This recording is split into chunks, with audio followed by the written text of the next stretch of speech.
اعوذ باللہ من الشیطان اللعین الرجیم بسم اللہ الرحمن الرحیم وبہ نستعین الحمد للہ الذی ہدانا لہذا وما کنا لنہتدی لولا ان ہدانا اللہ لقد جاءت رسل ربنا بالحق الصلاۃ والسلام علی سید الانام محبوب رب المشرقین جد الحسنین حق بالحق بالقاسم محمد اللہم صلی علی محمد وآل محمد وعلی اہل بیتہ الطیبین الطاہرین المعصومین المظلومین المنتخبین المنتجبین ولعنۃ اللہ علی اعدائہم اجمعین من یومنا ھذا الی قیام یوم الدین اما بعد فقد قال اللہ تبارک و تعالی فی کتابہ المجید و فرقانہ الحمید وقولہ الحق بسم اللہ الرحمن الرحیم وَإِذِ ابْتَلَىٰ إِبْرَاهِيمَ رَبُّهُ بِكَلِمَاتٍ فَأَتَمَّهُنَّ قَالَ إِنِّي جَاعِلُكَ لِلنَّاسِ إِمَامًا وَقَالَ مِن ذُرِّيَّتِي قَالَ لَا يَنَالُ عَهْدِ الظَّالِمِينَ صلوات بر محمد وآل محمد اللہم صلی علی محمد وآل محمد وعجل فرجہ۔ محترم و معزز مومنین کرام، سب سے پہلے میں آج کی شب شہادت حضرت امام جواد محمد تقی علیہ الصلوۃ والسلام کی تعزیت پیش کرتا ہوں، اور آپ تمامی مومنین کرام کے طرف سے اس غم کے حقیقی وارث امام زمانہ اجل اللہ تعالیٰ فرجہ شریف کی خدمت میں تعزیت و تہنیت پیش کرتا ہوں۔ ارباب غم، چونکہ یہ شب ایک معصوم اور ایک امام کی شہادت کے متعلق شب ہے، لہٰذا حالات اتنے ناساز ہیں، ماحول اتنا پر خطر ہے کہ اس میں مجالسیں نہیں ہو پا رہی ہیں، لہٰذا آن لائن ویڈیو کے ذریعے مجلسوں کا یہ سلسلہ چل رہا ہے۔ یقیناً دو چیزیں جو پروردگار نے انسانوں کی ہدایت کے واسطے رکھیں، پہلا سلسلہ نبوت کا سلسلہ، دوسرا سلسلہ امامت کا سلسلہ۔ جہاں سے نبوت کا خاتمہ ہوا وہاں سے امامت کی ابتدا ہوئی، اور جب امامت کا سلسلہ چلتا رہا، لیکن دنیا اس طریقے سے ظالم، اس طریقے سے ظلم اہل بیت کے ساتھ کیا، اس طریقے سے امام کے ساتھ جو ظلم کیا، ہر امام کے ساتھ، چاہے وہ امام اول کا زمانہ ہو، چاہے وہ امام دوم کا زمانہ ہو، اور امام سوم کے حوالے سے تو آپ حضرات بہتر جانتے ہیں، سارے مصائب اور ساری چیزیں سنتے ہیں۔ بہرحال امام محمد تقی علیہ الصلوۃ والسلام ائمہ معصومین میں سب سے کم عمر آپ کی ہے، کل 25 برس کی سن مبارک، کل 25 برس آپ کی عمر مبارک ہے۔ وجہ یہ ہے کہ دشمن نہیں چاہتا کہ آپ کشتی امامت کو چلا سکیں، لہٰذا آپ کی ولادت ہوتی ہے، اور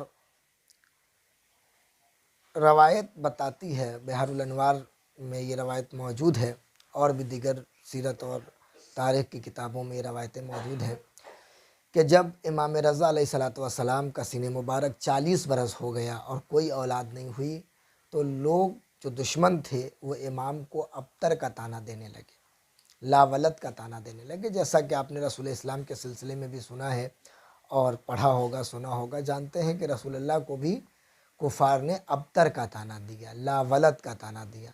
اسی طریقے سے امام رضا علیہ الصلوۃ والسلام کو دشمن نے ابتر کا طعنہ دیا، کیا کہا؟ ابتر، لا ولد۔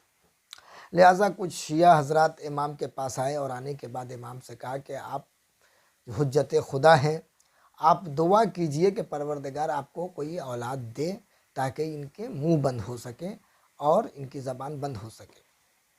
امام مسکرائے، مسکرانے کے بعد امام نے کہا اس کا وعدہ ہے، وہ ضرور نائب کو بھیجے گا۔ لہٰذا 40 برس کے بعد، یعنی امام رضا علیہ الصلوۃ والسلام، امام ہاشم کے 40 سال کے بعد اللہ نے آپ کو فرزند عطا کیا، آپ نے ان کا نام رکھا محمد۔ آپ کمسینی کے عالم میں یتیم ہوئے، اس کے بعد آپ کی والدہ ماجدہ کا نام سبیکہ ہے، جو بڑے ہی جاہ و جلال والے خاندان سے تعلق رکھتی ہیں، اور رسول اسلام کی جو زوجہ ہیں ماریہ قبطیہ، انہی کے خاندان سے، انہی کے قبیلے سے آپ کا تعلق ہے، جناب سبیکہ جو والدہ ماجدہ ہیں امام محمد تقی علیہ السلام۔ بہرحال زمانہ گزرتا رہا، مامون نے امام رضا علیہ السلام کو سازش کے تحت مدینے سے بلایا، اور وہ ساری چیزیں آپ کے علم میں ہے۔ بلانے کے بعد امام کو مجبور کیا گیا کہ آپ ولی عہدی کو قبول کریں، جبکہ میں ایک جملہ آپ کی خدمت میں عرض کر دوں کہ امام معصوم ہوتا ہے، امام مظلوم ہوتا ہے، مجبور نہیں ہوتا۔ یہ مجبور میں نے اس لیے استعمال کیا تاکہ بات آپ تک پہنچ سکے کہ امام اپنے اختیار سے نہیں، بلکہ اس طریقے سے امام کے اوپر پریشر بنایا گیا اور اس طریقے سے امام کے ساتھ سلوک کیا گیا آپ کو ولی عہد قبول کرنے کے لیے۔ آپ نے ولی عہد قبول کی، اس کے بعد آپ کی شہادت واقع ہوئی۔ اس کے بعد مامون نے سیاست کے طور پہ، بہت سیاسی تھا اور بہت ظالم و جابر تھا، اور خود امام رضا علیہ السلام کے قتل میں اس کا پورا ہاتھ ہے۔ اس نے قتل کیا، اس نے زہر دیا، اور قاتل امام رضا مامون ہے، اس میں کوئی شک نہیں۔ ساری تاریخیں موجود ہیں، ساری کتابیں بھری پڑی ہیں، وقت نہیں کہ میں ساری چیزوں کو آپ کی خدمت میں بیان کر سکوں۔ نتیجہ یہ ہوا کہ امام محمد تقی علیہ السلام، آپ کی سن مبارک بہت کم سن ہے، کم سنی میں ہی مامون نے اپنی بیٹی جس کا نام ام فضل ہے، ام فضل سے شادی کرا دی۔ جب عباسیوں کو اس بات کی خبر ہوئی کہ مامون اپنی بیٹی کی شادی، ام فضل کی شادی امام محمد تقی علیہ السلام سے کر رہا ہے، تو اس نے فوراً اپنے کچھ حامی محامیوں کو، قبیلے والوں کو لیا، سردار کو لیا، لے کر کے آیا، اور آنے کے بعد عباسیوں کے سے کہا کہ کیا تو چاہتا ہے کہ حکومت عباسیوں سے علویوں کی طرف منتقل ہو جائے؟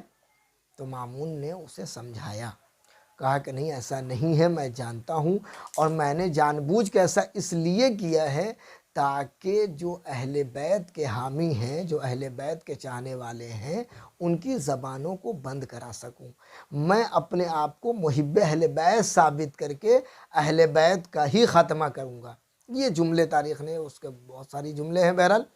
تو مامون نے امام کی شادی کی۔ اس سے پہلے ایک چھوٹا سا واقعہ ملتا ہے کہ امام محمد تقی علیہ السلام ایک مقام پر کھڑے ہیں، مامون کی سواری ادھر سے آئی، اور بھی دیگر بچے ہیں جو وہاں پہ کھڑے ہیں۔ جیسے ہی مامون کی سواری، بہت مشہور واقعہ ہے، جیسے ہی مامون کی سواری کو دیکھا بچے بھاگ گئے، امام اپنی جگہ پہ ڈٹے رہے، کھڑے رہے۔ مامون آیا، آنے کے بعد اس نے کہا، دو روایتیں، پہلی روایت یہ ہے کہ مامون آیا، آنے کے بعد رکا، رکنے کے بعد کہا جب سب چلے گئے تم کیوں نہیں گئے؟ دوسری روایت جو معتبر روایت ہے وہ یہ کہ مامون چلا گیا، دوبارہ جب پلٹ کر آیا تو پھر اسی مقام پر امام کھڑے تھے اور بچے بھی تھے۔ جیسے ہی مامون کی سواری دیکھی بچے سارے فرار کر گئے، سب بھاگ گئے، امام اپنی جگہ پہ کھڑے رہے۔ امام جاتے تو کیسے جاتے؟ اس لیے کہ بھاگنے والوں سے تو ہے نہیں، اہل بیت کا گھرانہ بھاگنے والوں میں سے نہیں ہے۔ حیدر کرار کا پوتا فرار کیسے اختیار کرتا؟ لہٰذا امام اپنی جگہ پہ کھڑے رہے۔ مامون آیا، آنے کے بعد اس نے کہا کہ یہ بتائیے جب سارے بچے چلے گئے تو آپ کیوں نہیں گئے؟ امام نے بہت لطیف اور بہت پیارا جواب دیا۔ امام نے کہا سنا کہ اگر میں جاتا تو جانے کی چند وجوہات ہیں۔ پہلی وجہ یہ ہے کہ تیرا راستہ اگر تنگ ہوتا تو میں راستے سے ہٹتا۔ دوسری وجہ یہ ہے کہ میں نے اگر کوئی جرم کیا ہوتا تو اپنی سزا کی بنا پر میں خائف ہو کر کے بھاگتا، اور تیسری وجہ یہ ہے کہ اگر میں تجھ سے خائف ہوتا، خوف زدہ ہوتا تو میں یہاں سے بھاگتا۔ پہلی چیز کہ راستہ تنگ نہیں ہے، دوسری چیز کہ میں کوئی مجرم نہیں ہوں، اور تیسری بات یہ کہ میں تجھ سے نہیں ڈرتا، اس لیے کہ میں خدا بند متعال سے ڈرتا ہوں۔ اب جو سنا تو چونک گیا، چونکنے کے بعد اس نے فوراً مٹھی بند کی، اور مٹھی بند کرنے کے بعد کہا یہ بتاؤ میرے مٹھی میں کیا ہے؟ بس یہ بہت اہم ہے۔ امام نے ایک مرتبہ اسے دیکھا، مسکرایا، مسکرانے کے بعد کہا پروردگار متعال جس نے زمین اور آسمان کو خلق کیا، جس نے سورج اور چاند بنائے، جس نے ستارے اور پہاڑ بنائے، وہ ساری چیزیں۔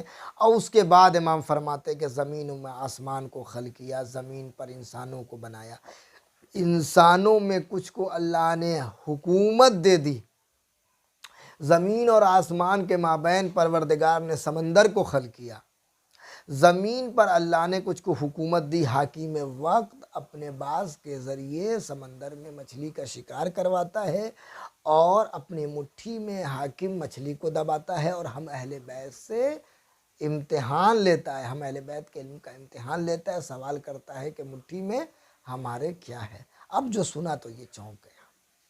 یہ ہے امام کا علم۔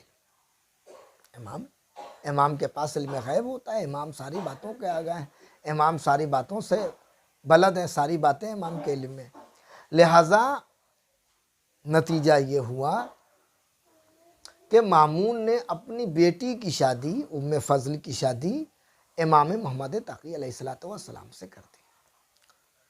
شادی کے بعد ام فضل نے امام کو ستانا شروع کیا، آئے دن مختلف جو ہے وہ خطوط بھیجے اپنے باپ کی جانب، الٹے سیدھے بیانات جو بھی تھے اپنا لکھا بھیجا، اس نے سارے خطوط رکھنا شروع کر دیا، کوئی جواب نہیں دیا۔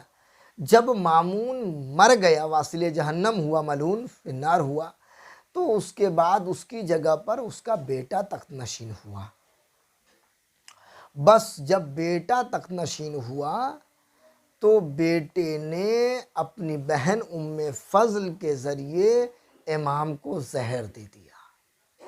بس سوگوارانہ مظلوم کربلا، یہی وہ قیامت کی شب تھی۔ امام کو زہر دیا، لیکن جو روایت ملی وہ دل کو ہلا دینے والی روایت ہے کہ جیسے امام نے زہر کو نوش فرمایا، اس کے بعد امام کا پورا بدن لرزنے لگا۔ امام کی کیفیت یہ ہو گئی، امام پانی کا مطالبہ کرنے لگے۔ بس یہ سننا تھا کہ جیسے ام فضل نے دیکھا کہ ہماری ساری سازشیں فاش ہو جائیں گی، سارے راز فاش ہو جائیں گے، تو اپنے دوستوں کو بلایا، اپنی سہیلیوں کو بلایا، اور بلانے کے بعد دستاشیں بجانے لگی، بلانے کے بعد شہنائیاں بجانے لگی، بلانے کے بعد تالی بجانا شروع کر دیا۔ امام درد کی شدت سے اور امام اس کرب و بے چینی کے عالم میں زہر کی شدت سے امام مضطرب ہو رہے تھے۔ بس ہر باب غم یہ وہی شب تھی کہ امام مضطرب تھے اور ام فضل اپنے سہیلیوں کے ساتھ تالیاں بجا رہی تھی۔ کیوں؟ تاکہ امام کے کراہنے کی آواز کہیں باہر نہ چلی جائے۔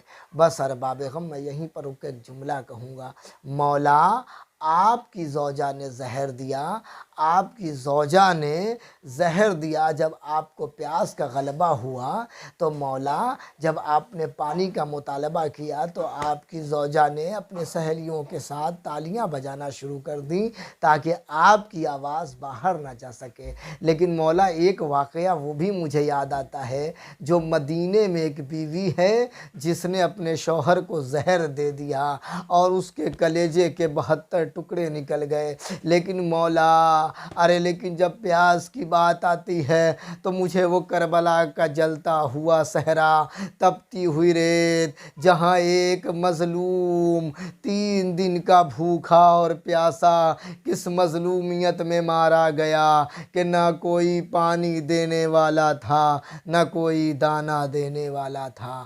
الا لعنت اللہ علی قوم الظالمین، سیعلم الذین ظلموا ینقلبوا ینقلبون۔